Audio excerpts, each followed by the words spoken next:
Hello, welcome. Thank you for joining us on this edition of NEWS2. I'm Sandra Gumansing. In our top story, the St. Croix Board of Elections Chairwoman Liliana Belardo de O'Neill shared with NEWS2 an update on the Virgin Islands 2016 general election.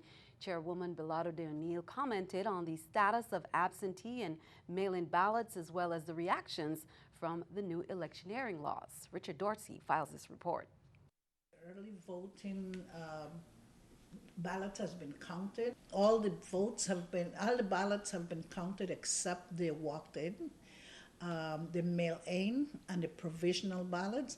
And I don't want to give an accurate count, but I'm saying between the three of them, we have like approximately 300, a total of 300 or less or more. I can't give you the right figure until tomorrow. With ballots still to be counted, St. Croix Board of Elections Chairwoman Belardo de O'Neill states that on November 21st, they're hopeful that everything will be certified. Tomorrow we'll be doing those count, and hopefully we plan, that by the 21st of November, we will be certifying the elections and let everybody knows correctly who won or who did not win. I'm sure that the candidates them will be here tomorrow, and we invite the public also, because in my leadership we have tried to be very transparent. We invite people to come in, we invite people to look at the process, and even in election night we had the public viewing everything on the outside. While sentiment and turnout may have been lower than expected, the new electioneering laws did play a factor into the 2016 general election. And this is based on research that we have done, that in many places they stop electioneering 12 midnight the day before. That's what we recommended based on our research that we have done in many of the other places. Well, be sure to count on NEWS2 for more on the election results and updates for the Virgin Islands election 2016. And a quick correction for a statement made by many local media, newspaper, radio, and television.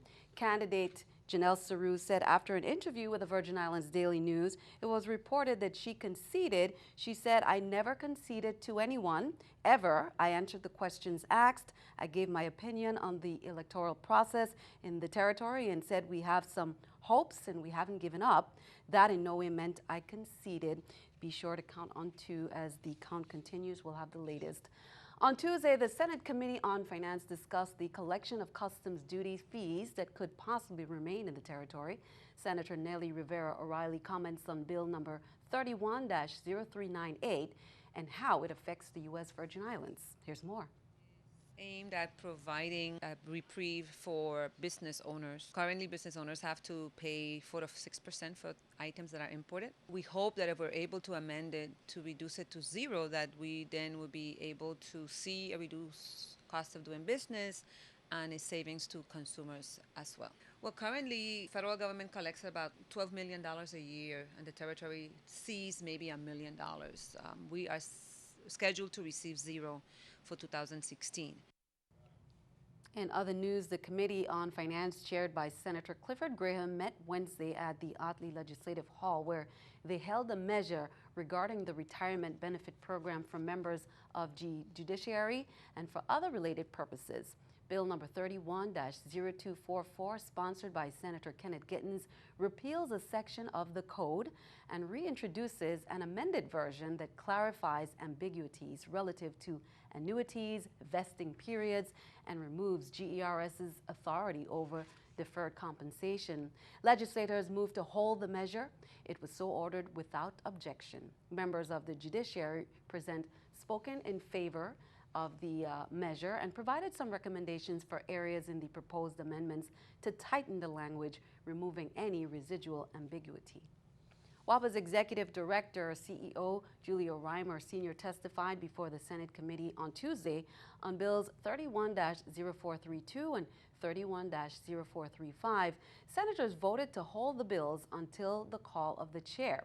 Bill 31-043 would repeal legislation providing for maintenance of approximately 15,000 streetlights through the District Street Lighting Fund, in which 4% of property taxes are deposited to pay for bill number 31-045. That one would return revenue to the Transportation Trust Fund that was realized through the collection of fuel taxes and establishes a fee structure for an energy usage surcharge to fund streetlights. Well, President-elect Donald Trump's transition teams are at work in New York and Washington, but the process has been called a rocky one. Diane Gallagher has the very latest from Washington. Donald Trump has only been president-elect for a week, but his transition so far is turbulent, to say the least. In just the past 2 days, breaking protocol by ditching reporters for dinner. A Wednesday morning tweet storm railing against the New York Times, and reports of hirings and firings within his team. They wanted to go in a different direction. It was easy for me to hand it off to Mike Pence in his capable hands coming in. I think there is some confusion going on about a chain of command coming out of New York. Hopefully they'll get that settled pretty soon. Multiple leaks indicate that much of that confusion and infighting is linked to Trump's son-in-law and trusted advisor, Jared Kushner. But Trump tweeted Tuesday that the process is, quote, very organized, and his team has pushed back on the criticism. We feel really good about the transition. I actually would just say it's false to say it's not going well. Meanwhile, signs of the transition making its way to Washington are finally here. Team leader and Vice President-elect Mike Pence dropped by the D.C. transition headquarters Wednesday, as did Newt Gingrich. The beginning of any transition like this has turmoil because it's just the nature of the process. But as the future of the Trump administration works on coming together, the country still appears to be very much divided. With protesters, some of them high school and college students, walking out of class, taking to the streets for a 7th day straight to express their feelings about Trump's election. In Washington, I'm Diane Gallagher. Also, the Minnesota police officer who fatally shot 32-year-old Philando Castile in July during a traffic stop has been charged with manslaughter. Officials announced Wednesday St. Anthony police officer Geronimo Yanez is charged with second-degree manslaughter and 2 felony counts of dangerous discharge of a firearm. Yanez shot and killed Castile after pulling him over for a broken taillight. Castile's fiancée, who live-streamed the aftermath on Facebook, says the officer shot Castile as he reached for his wallet. She says Castile had a license to carry a weapon and that he had been trying to tell Officer Yanez about the gun. Yanez will make his first appearance on Friday. Keeping our eye on the economy, the UK will be holding Brexit talks with overseas territories.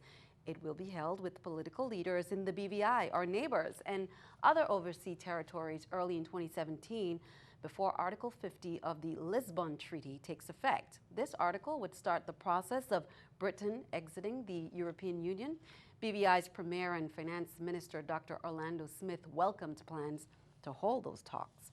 Let's take a look at the stock market watch at the New York Stock Exchange. According to the numbers, we can see the Dow down 54, NASDAQ up 18, S&P 500 down 3. Coming up on News 2, Ida Vida sails into St. Thomas. We'll have more from the welcome ceremony on board.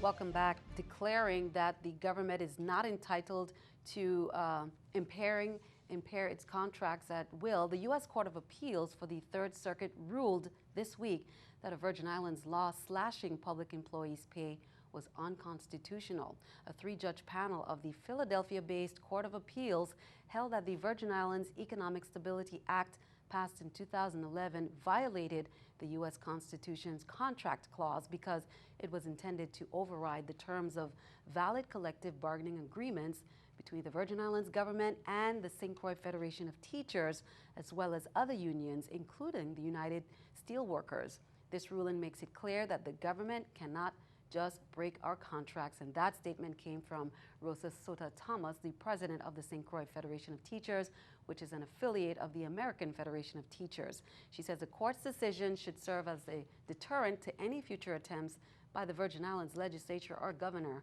to adopt laws that override our members' collective bargaining rights. The appellate court's decision overturns a September 2014 lower court ruling in favor of the government. The case now returns to the U.S. District Court of the Virgin Islands for possible further proceedings on other issues. Count on two to keep you updated. Well, just a reminder, the Virgin Islands Department of Education, St. Thomas St. John District Office of the Insular Superintendent reminds parents of the early dismissal of all public schools on Thursday, November 17th. Dismissals would take place 3 hours before normal release times, and they are necessary to accommodate monthly job-embedded professional development for teachers.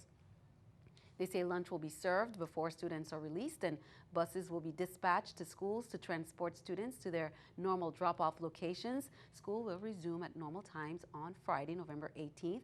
Those are the times right there: Cankine at 12, CAHS at 12:10, BCB 11:25, Eudora Ken 11:50, Sproul 12, EWAA 12:10, Abraham at 11:40, Muller 11:40, Dober 11:45, Janie Twitt